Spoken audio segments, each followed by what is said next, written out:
Aging Strong Personal Training. This is a Stability Saturday video, and today I'm going to walk you through different progressions of the bridge exercise. So bridging is really important for glute activation, and it's really important to activate the glutes to maintain lower back health and also proper biomechanics of the hip, knee, and even the ankle joint. So I'll start out by doing it's a typical standard two-leg bridge, feet roughly shoulder width apart. I'll bring my lower back toward the ground, I'll squeeze my glutes, and then I'll push to the heels, and I'll hold the top position for like 3 seconds. 3, 2, 1. I'll reset each time, lower back toward the ground, glutes tight, push to the heels. A little tip here is that I will kind of think in terms, mentally think of kind of pushing my knees down toward the feet as well as pushing to the heels, and that helps me fire my glutes more, my hamstrings less. And that's what we want to do, is fire those glutes.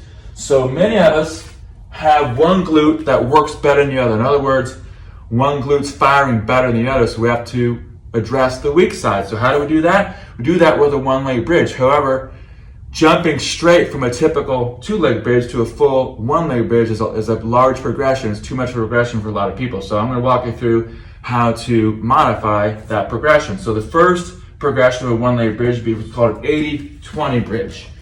And so to the 80-20 bridge, I'm splitting my feet. I'm staggering my feet intentionally like this.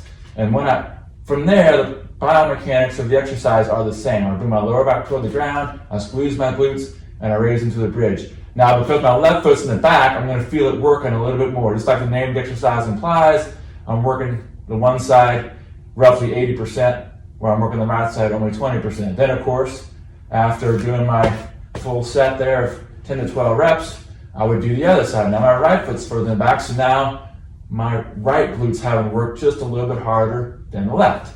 So the next progression from there is a modified one-leg bridge.